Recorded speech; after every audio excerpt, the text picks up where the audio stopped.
Hey, what's up guys? John from S&S Cycle here. As you can see, we have the 2001 883 Sportster back on the lift. If you didn't see our last video, we took the 883 and converted it to a 1200 using our 1200 conversion kit. Now we're back in, we're going to add some performance and some horsepower using our 482 cams and our hydraulic tappets. What does that complete? That completes the 1200 hooligan kit. Also, to avoid removing the stock heads, we're going to add some quickie push rods, and we'll show you how to do that. Let's get started on the teardown.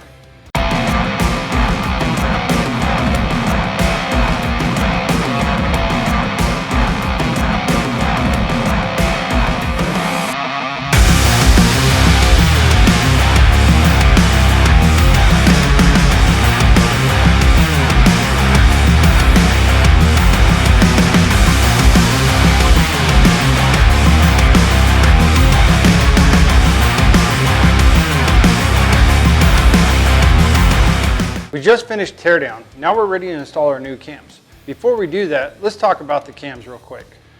These are 482 cams. They work with the 2000 and up models of the Sportster. The pinion gear is acceptable to these. Now, 2000 and earlier Sportsters will need to switch their pinion gears. Here's a couple pinion gears for example. We offer many selections. But, talking about the cams real quick, how to identify which one's which. There's 4 of them. Number 1 has one little dot right here on the shoulder. Easy to identify. The number 2 cam, it's the biggest one, has 2 gears. You can pick it right out of the bunch. Number 3, it actually has 3 dots on it, so you know it's number 3. 2 on the shoulder and 1 on the gear. Number 4, 1 on the shoulder and 1 on the gear. Now that we know which ones are which and how to install them, we're going to check our bushings, make sure they're still good. We don't need to replace them. And we're also going to check the lobe clearance. First step before installing the cams is checking the bushings within the actual case itself. Looking for any type of big grooves, feeling any big grooves, any wear marks, anything that would make the cam not rotate as freely as it should. Which these are in great condition, so we do not need to replace them at this point in time. But always check before installing new cams. When you place in a cam, it can be 1, 2, or 3, any of the cams. Rotate the cam on the wheel, making sure it has enough clearance, does not rub, and comes down correctly, 360 degrees. You want to rotate it maybe a few times. Just making sure that it's nice and smooth and you do not feel any type of grabbing. If it does grab, it means it's grinding and you may have to clearance the deck.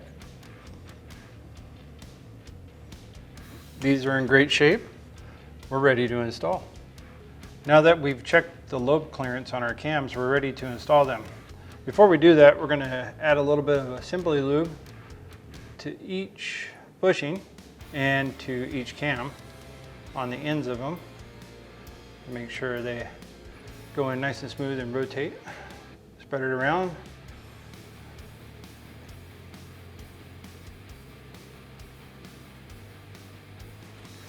And then we'll be adding some to the sides here.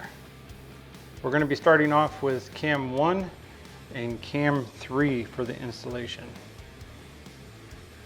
Before you actually put them in, you want to make sure that your pinion gear mark is lined up. By doing that, you can rotate the motor and make sure your pinion mark right here is lined up parallel through the hole of cam 2. Now that we've done that, we'll go ahead and install cam 1. Slides right in. Notice my dot right here on the shoulder is shooting through hole 2. You want to aim this parallel to hole 2 in the middle of it. Moving on to cam 3, add some assembly lube. So hole 3 slides right in there. This is cam number 3. Now notice there's 2 dots right here on the shoulders. Those are parallel to the center of that hole. And this dot right here that will go into cam 4 is shooting down this way. Now that we've gotten those two ready, we're going to go ahead and line up number 2. You'll notice you have 1, 2, 3 dots right there. These dots need to all align. It's connecting the dots. So this, you have to imagine this line down here on your pinion gear is a dot. And we're going to connect the dots. So by sliding in,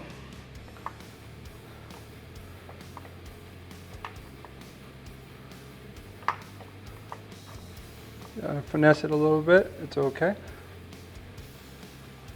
Now that we've gotten cam 2 in there, we're going to double check this using a ruler. So if you look center to center,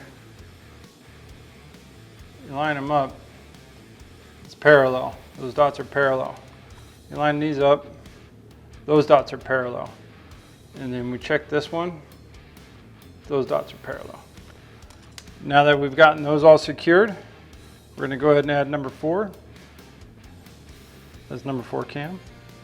Adding some Simply Lube to it. And using the dots, we'll line up the 2 dots. Just like so. 2 dots are ready. Now that we've installed the cams correctly and they're timed, we're going to go ahead and put the cam cover back on. Before doing that, we're going to install some assembly lube to the bushings, rub it around, and make sure to use a new gasket. You do not want to reuse your old gasket, you want to use the new one. Now we're going to go ahead and reinstall our oil line to the cam cover and lock it into place with the hose clamp. Now that we've secured the oil line, we'll go ahead and slide on the cam cover.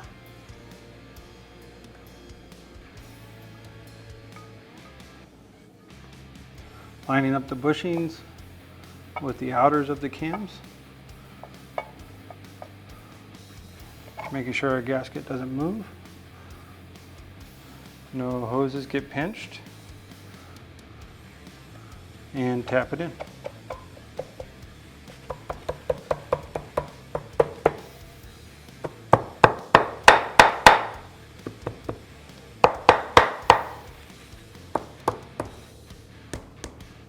Go ahead and double check your gasket all the way around, making sure it seats correctly. And then maybe take a little soft mallet, a couple of little taps.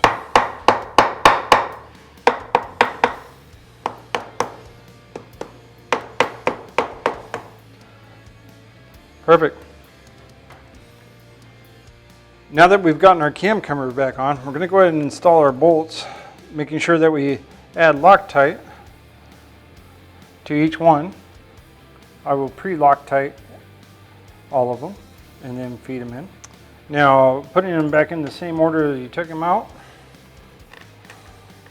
feed them in.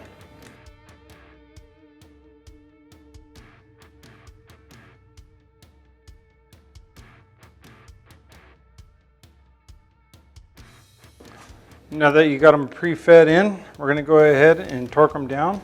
You want to torque these down between 80 inch-pounds of torque and to 110 inch-pounds of torque. We're going to do ours at 100 inches.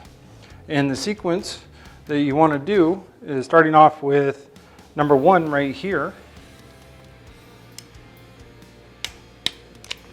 And number 2 right here.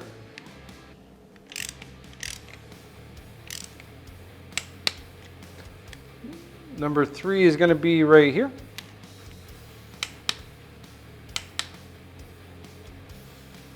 Number 4 is right underneath number 1. Number 5 is over here on the bottom.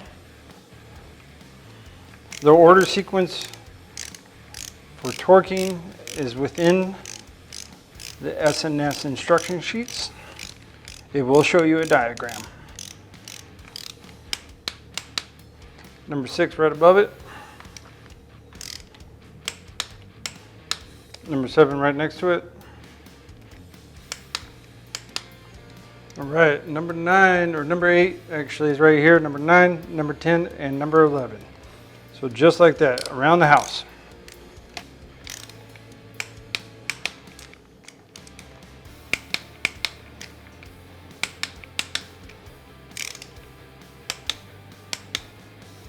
Now that we've torqued everything, I'm going to go back through one more time and make sure everything is good and tight. We're going to use the same sequence, starting with number 1. 2, 3, 4, 5, 6, 7, 8, 9, 10, and 11. We're going to go ahead and add the timing rotor back in, and we're going to put the ignition back in. With the timing rotor, you'll notice that there's a little piece right here, a little hump that goes inside this little crack right here within the second number 2 cam. I'm going to add some blue Loctite and line it up and put it back in.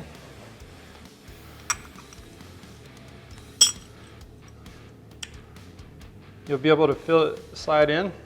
It'll hold still and just feed in your bolt.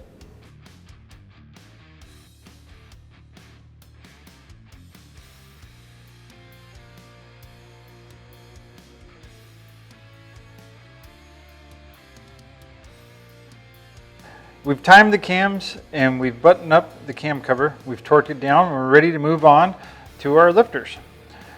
Our tappets / lifters are going to be S&S premium hydraulic tappets.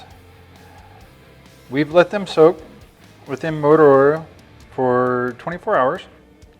We highly suggest you do this. And now we're ready to install them. When installing them, you'll notice that the S&S logo is facing me. You always want to keep it facing me. On the left, you have a flat side. On the right, you have a flat side. And in the back, you have your hole. When you put it in, you slide it down, try to get the best angle as possible, just drop her right in. The reason why you want the flat side is because you're going to be putting your anti-rotation pin in here on this model through there.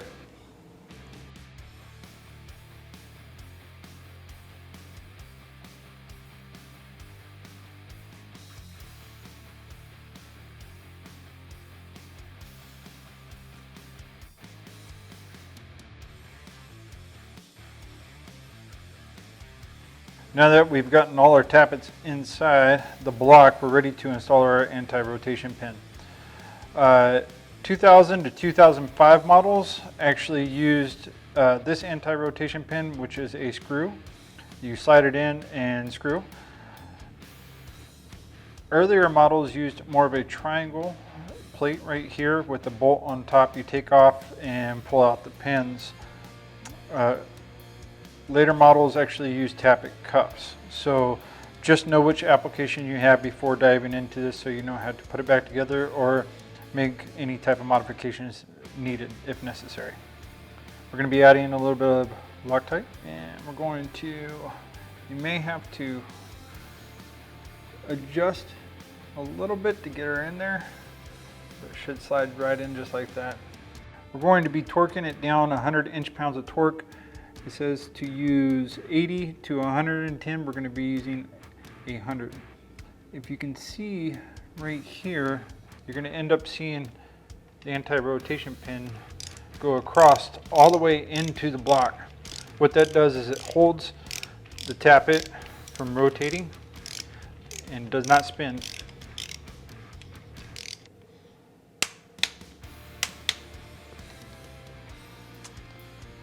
Now we'll repeat the process for all the other ones.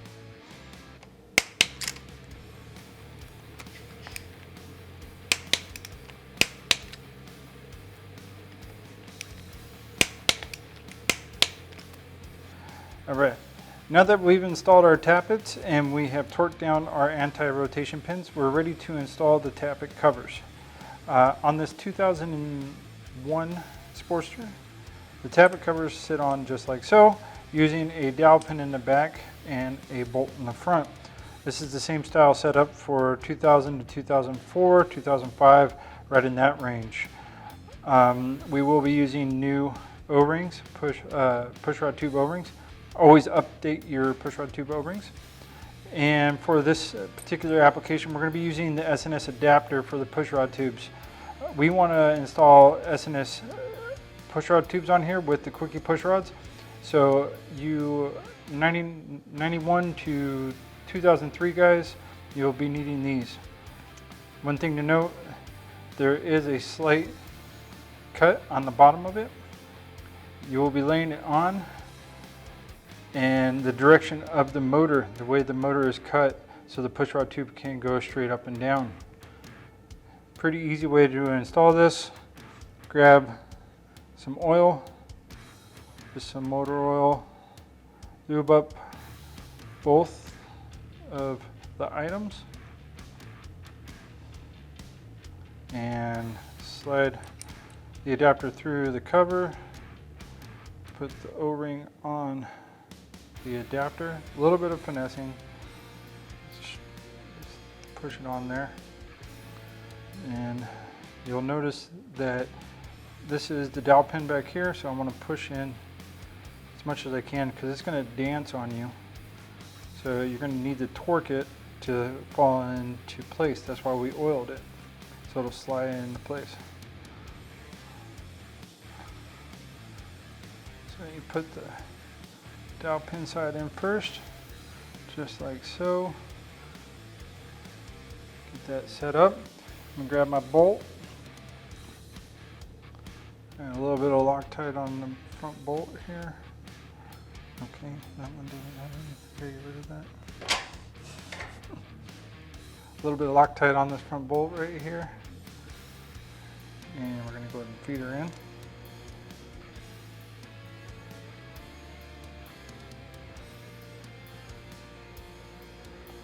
Okay, and we're going to be torquing this at about 115 pounds, or 15 inches of torque, sorry, 115 inches of torque.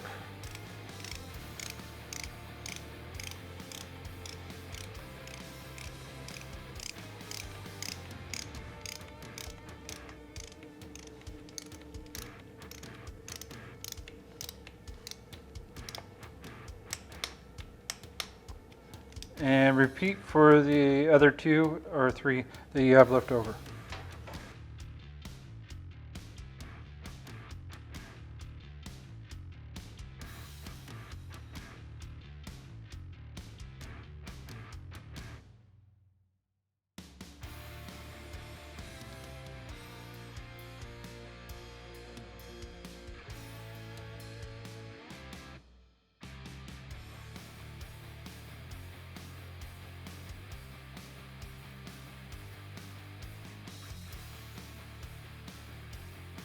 Now that you've assembled all the covers with the adapters and O-rings, we went ahead and loosened everything back up so we can adjust the adapters correctly for the pushrods and pushrod tubes. We have assembled one pushrod tube. This is an S&S pushrod tube. We're going to install the top O-ring gasket within the head and adjust it accordingly.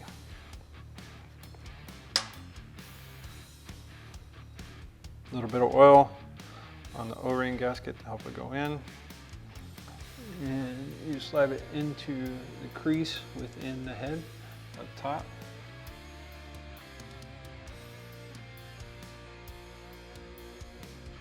Now, using a screwdriver, we're going to place in the top part of the pushrod tube. Note we are not using the bottom gaskets on our pushrod tube right now, bottom O-rings, to adjust the actual adapter.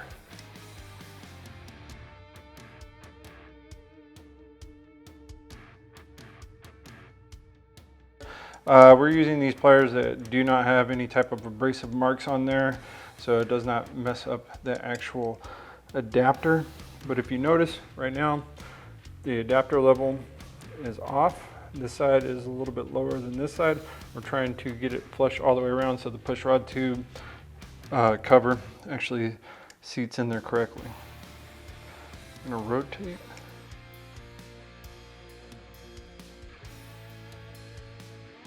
And this may take a minute to figure out where the best spot is for it. Just be patient. See, we're getting very close to evenly making it right now. Go a little bit more. And I think we have it right there. Repeat the same process for the rest of the pushrod tube covers.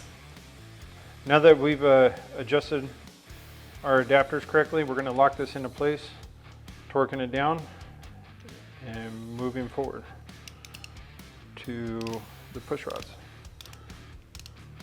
Once you get it tightened just enough, you can remove the pushrod tube cover to help you torque it down.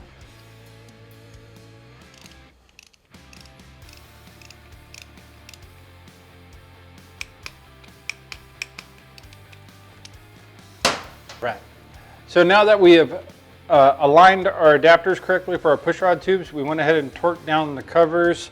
We torqued them down to 115 inch-pounds torque. We're going to go ahead and install the quickie pushrods and our pushrod tubes. Before doing this, I'm going to show you real quick how they come in the package. They come like this, and you get 3 O-rings. You get a bottom, a top, and a middle. So, how to put these together real fast. Remove, drop down all the assets that are right there. You have a couple washers, and I'll show you. This is your top tube. Goes up into the head right here. This seats onto the O-ring. You have a spring. The spring goes into the cuff first. Then you have a large washer and a smaller washer. The smaller washer is going to lay right on top of the spring, and you are going to get the medium O-ring, put it right there, right on top. What this medium O-ring does is it sits right in here. So I will show you. Slip these guys up.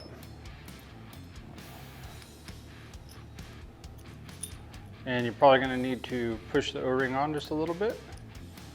Slide her down. And then put it right on top, just like that. Now for the bottom, you have the big O-ring goes on the bottom, then you put the washer on top of the O-ring.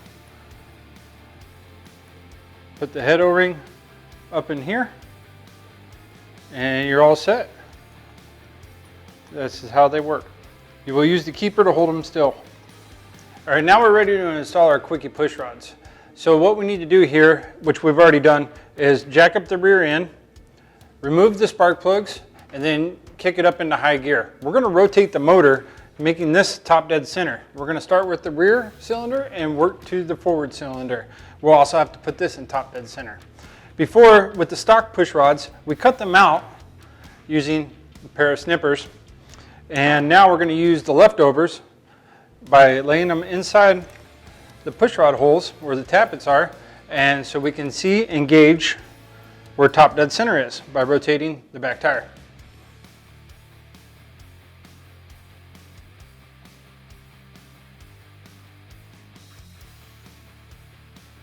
We're ready to install our quickie pushrods. One great feature with the S&S quickie pushrods is they collapse all the way. When rotating it all the way down, the pushrod collapses all the way up, making it for an easier installation.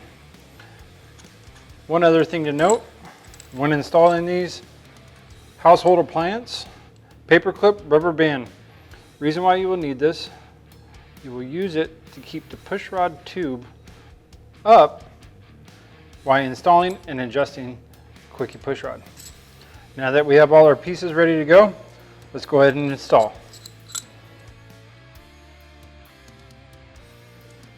Following the S&S instruction sheet, making sure the top of the quickie push rod is set into the eyelet. We'll rotate down by hand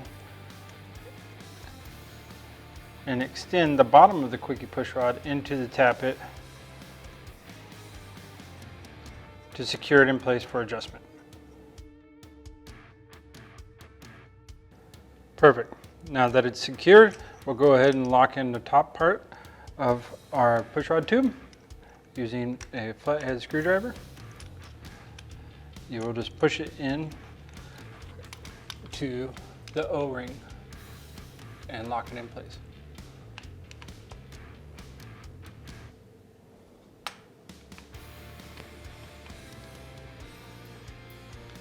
You'll feel it seat and you should be good to go. Now our paper clip and rubber band comes into play.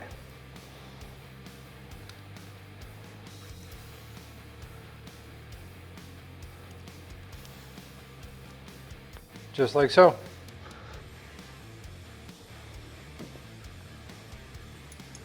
Now that you've extended the bottom half of the quickie push rods as far as it can go by hand, we're going to adjust it using the nuts. Two tools that you will need: a 1/4 wrench and a 7/16 wrench. What we'll be doing here is we'll be holding the bottom half of the quickie push rod and using the flat sides of the upper nut and turning it 20 to 24 flats.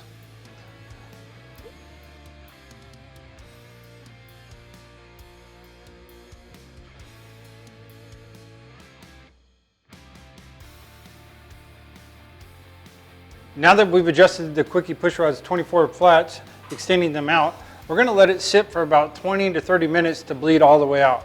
Once it's done bleeding, you should be able to rotate these by finger. Now that the lifters have bled, we can test and make sure you can hand rotate the push rod inside. It's secure, does not move, and you can finger rotate this. This means it's perfectly bled, it's ready to go, and we can button everything up. When locking this in, use 7/16, grab the top nut and the lock nut underneath and tighten and lock it into place.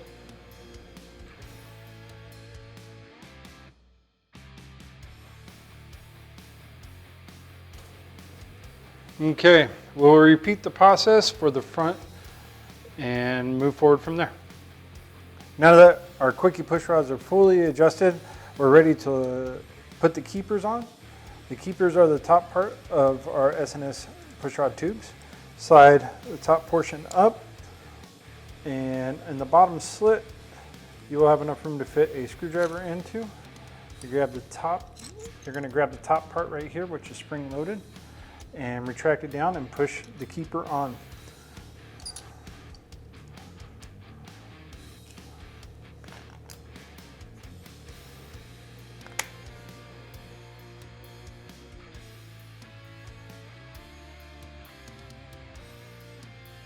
Making sure it's secure both in top and bottom. This will extend the pushrod tube down to your base. Once we've completed that, we'll go ahead and button up the rest of the engine. So there you have it. We've reassembled the bike. We've included 42 cams, hydraulic tappets, and quickie push rods. If you like this video, like it, comment. Always follow us on social media. And if you need more product information, visit sscycle.com.